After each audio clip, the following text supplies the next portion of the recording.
Do people cry when they see their bathroom? Because I haven't seen this bathroom like this. Yeah. And it's just so, I mean, it's just so gorgeous. It's like, I wasn't even prepared.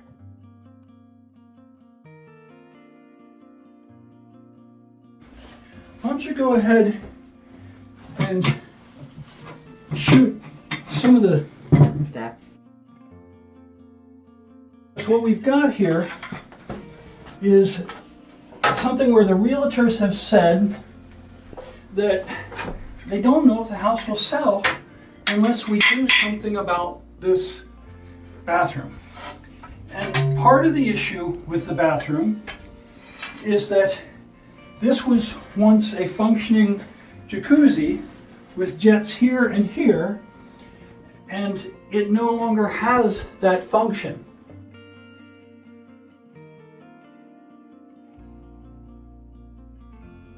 It's neither aesthetic or functional, you know? And so then the question is, what do you do? And so far, all the realtors have said is, you gotta do something, you know? And they don't really want to face up to the fact that what they're telling you is, you need to spend a lot of money, and then I'll sell your house for you.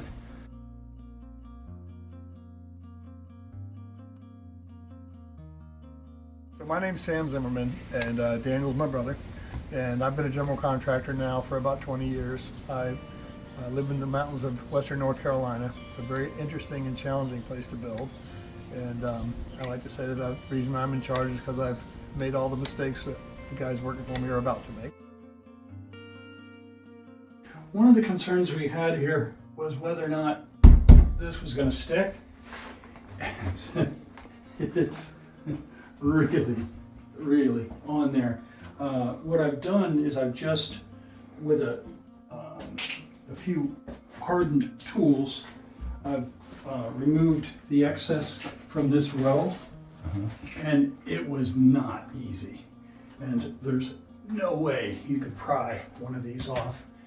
In Maryland, I was a licensed general contractor in the 80s. Is that a fact? Yes. I didn't even know that. Well, you did at the time. There you go. Yeah. I've forgotten more than that.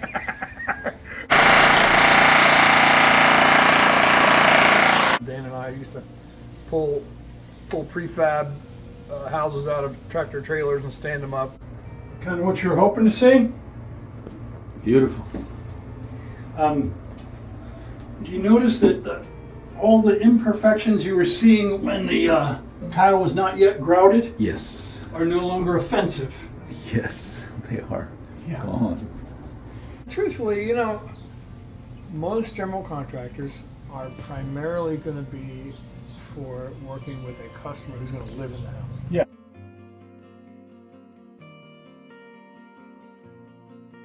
This one, we'll cut 3 inches off of it. It will come out pretty easy. Okay. Look at that. So I want 3 inches off the bottom. It's like I buy houses and Yeah. I fix them up and I Yeah. sell them, Yeah. but I won't do that for a client. Yeah. Because I know that, you know, Of course. it's just not cost effective.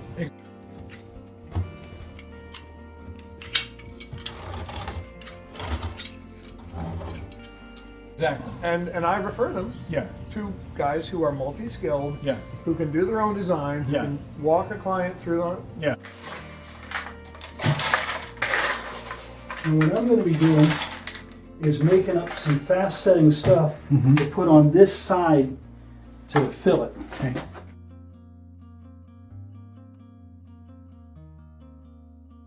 See, remodel, you take what's there Yeah. and you have to make a functional artistic statement with what's there. Yeah. And it's harder than starting from scratch. Sure.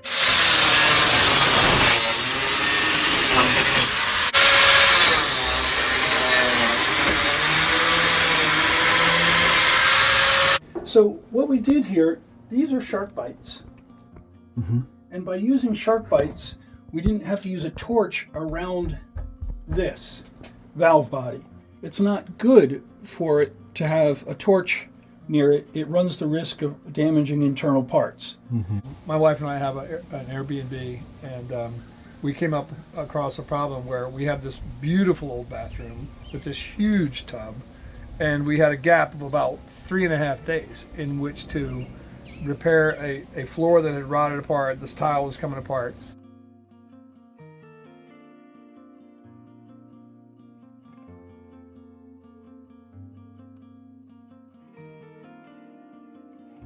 So this tub had to be completely removed out of the room, tear the whole floor out, reconstruct it, and get the whole thing put back together in a 3.5 day period.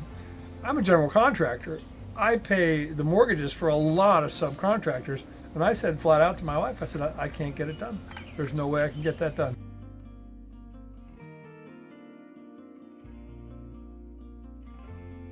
And I said, you just can't get that many subs through there in that period of time. Of course, it had to be done even on the weekend, but even during the week, that couldn't be done.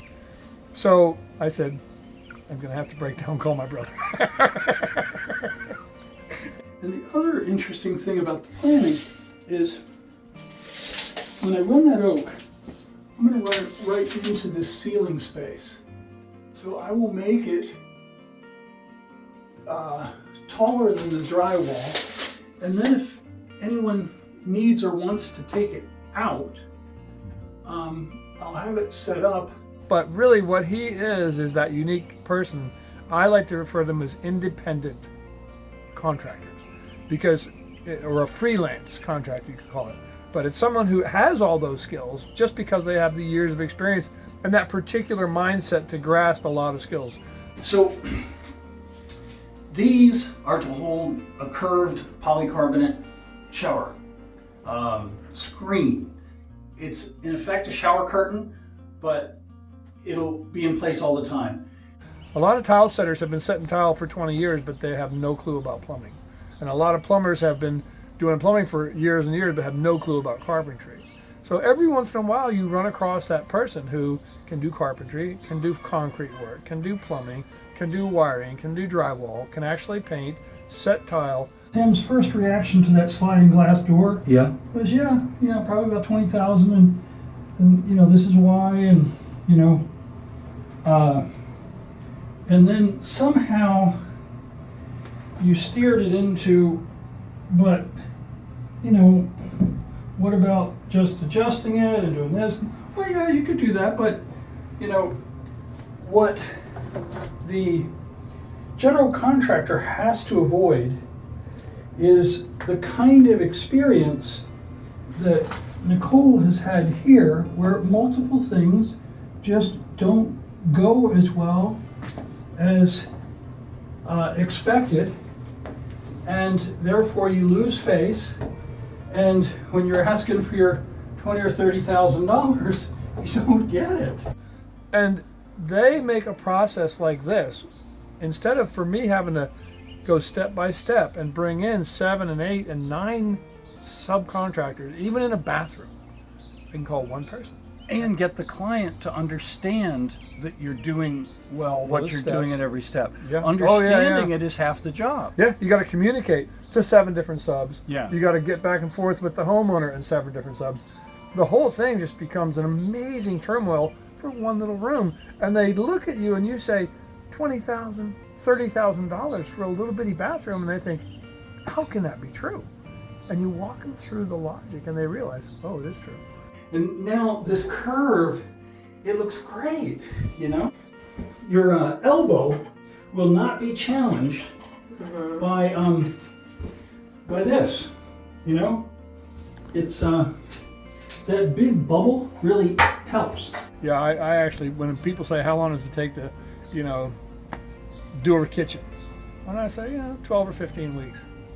And they're like, how can that be true? How can it take 3 or 4 months to do a kitchen? And I said, it's really only going to take about 2 weeks to do it. Yeah.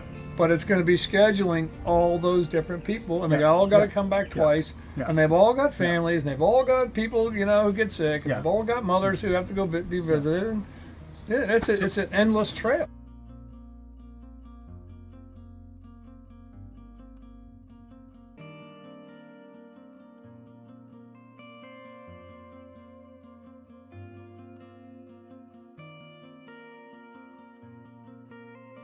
there's two things that we could be doing. One is, I think you want to pick out a grout that is as close to exact same color as the tile itself, because we're basically going for an invisible look of the joints. Right. Please note that we did tell them we want 70, and they just walked away. I don't see anybody loading 70. So while I'm loading 70, let me go ask. Here comes a card. There we go.